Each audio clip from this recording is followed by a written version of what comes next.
A lot of guitarists think that better solos come with more notes. But if you ask me, the best solos often come with less. Today, I'm going to show you how you can take just one string and use it to make your solos more melodic, more expressive, and more memorable. All while completely breaking the habit of being stuck in scale boxes. So the scale we're going to look at today is the D major scale, and we're going to play it on one string. So the G string on your guitar is going to be the string in question, and we're going to start by playing the G string open.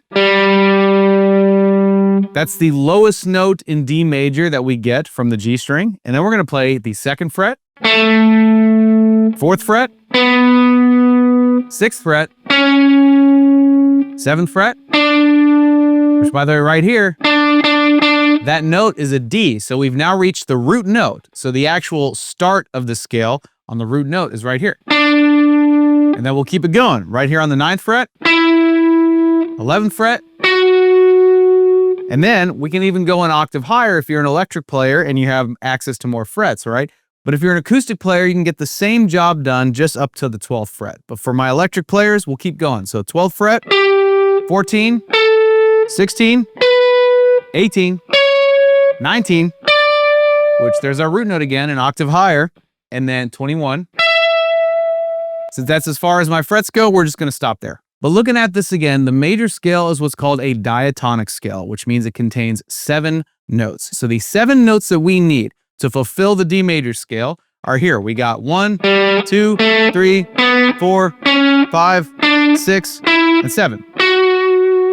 So all those notes right here, like I said, if you're an acoustic player and that's all you can cover up to the 12th fret, that's perfect because you got all the notes you need to play in D major. So for now, the note that you want to pay most attention to is right here, the 7th fret. That's the root note. So by staying on this one string with this scale, it immediately takes away the bad habit of just ascending and descending a scale box, right? If you learn a box or a pattern, you learn to play it up and down, you can do that, but you can't actually make music with it. That's a problem, right? So learning a scale across one string is pretty much noodle proof. It's going to prevent you from going through the motions, and you're going to be more deliberate with every choice that you make and every note that you land on, which is great because you want to build the habit of paying attention, especially when you're improvising, right? Or when you're trying to play a solo, you know what notes you have available to you that'll work in a specific key, in a specific context, but you want to be able to get the most out of every single note that the scale can give you. So you'll focus more on what the personality of each note is as opposed to just speeding through them back and forth. So with this, you literally can't fall into the trap of just mindlessly walking up and down the scale without thinking. So now that we know the scale, how can we turn it into music, right? What we want to do is start by crafting simple melodies. And I mean simple, just like 2 or 3 notes. So if you were to just pick a random 2 or 3 notes in the scale, knowing where to land on, right?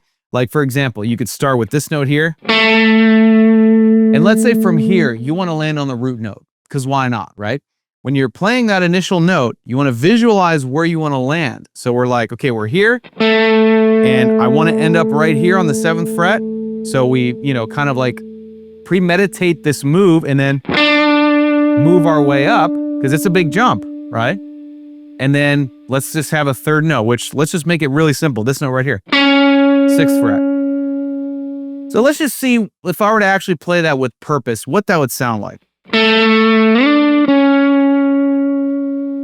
I'd say that's pretty melodic, right? It sounds like something you could sing, And when you're playing these notes, because we're on this one string, really emphasize techniques like sliding, right? Like, that sounds nice as opposed to just going, just going, slide right into it and give it vibrato. Things like slides, bends, vibrato, those little guitar linguistic things will really come in handy. And, they're easier to do on the G string, right? Than let's say the A string, right? Or the low E string. So, okay, cool. We crafted a melody. Let's do another one. I'm just going to pick 3 random notes here. So let's just go from, let's say here, the 11th fret. Then let's do the 4th fret.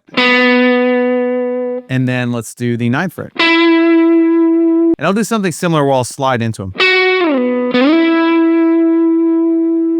That sounded nice too. So we have,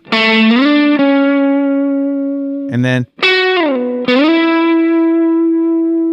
So even though we're picking random notes, I'm showing you that even without any kind of context, just playing us and our guitars, right?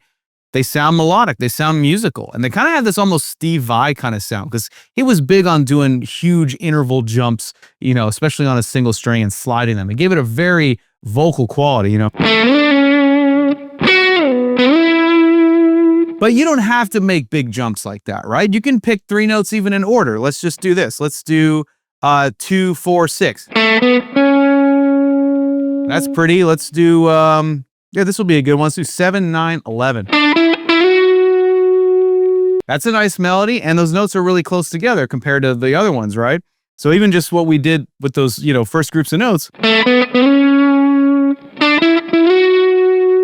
they're sounding nice, right? And like I said, it sounds like something you could sing, which is a very good sign that what you're doing is melodic. So if this approach has already given you ideas, be sure to hit that like button and consider subscribing to our YouTube channel if you haven't already. We got way more quick breakthroughs just like this coming out, and it really helps keep the channel growing. Okay, so now we know that playing the scale on the 1 string will force you to think about the notes themselves as opposed to just walking through a pattern mechanically. We also know that it's noodle-proof because you can't just blaze through a memorized pattern, right? So we really got to get to know the personality of all of these notes.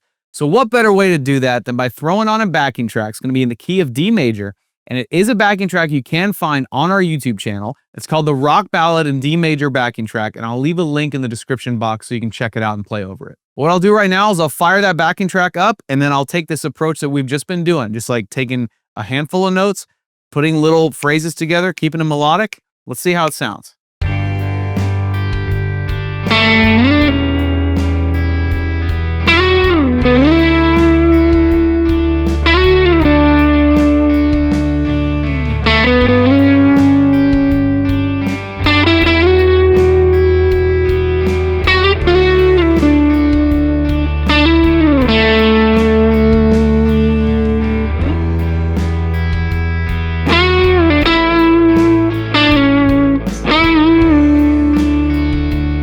Get those bends, you know?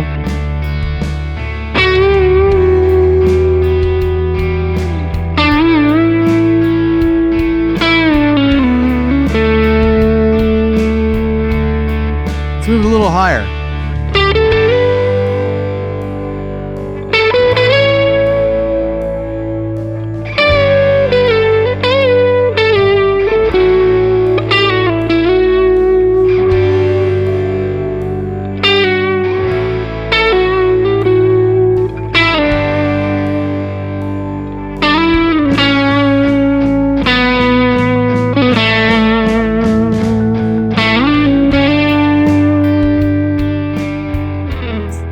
So you may have recognized a few of those licks. I was taking what we had gone over before, throwing them in there to see if they'd work, and then just building more ideas on top of that. Because even if you don't know what to play first, once you have the target notes already figured out, which we've already done, right, on that 1 string, just pick random ones, wander through it, because you might stumble on a series of notes that you're like, ooh, that actually sounded kind of cool. Like when we did that first lick, I mean, I wouldn't have thought that otherwise if I had not just tried it, right? But it sounds really pretty. And then this one here,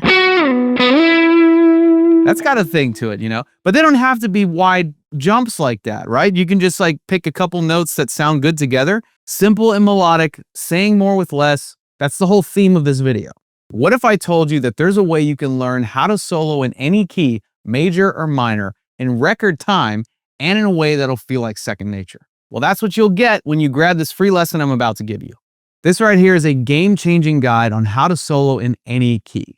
You'll immediately find out how to find any key on your fretboard and then quickly learn how you can solo in both major and minor in any of those keys. It's pretty amazing. I'm super proud of it, and it's already empowered thousands of guitar players. And it's 100% free. So just be sure to click here to claim your copy, or if you're watching this on TV, scan that QR code or check the link that I left for you in the description box. Learning how to play musically and with good taste is a must. You can do that with less notes. And that way, when you do play fast, it's going to be great, it's going to be tasteful, and it's also going to be melodic.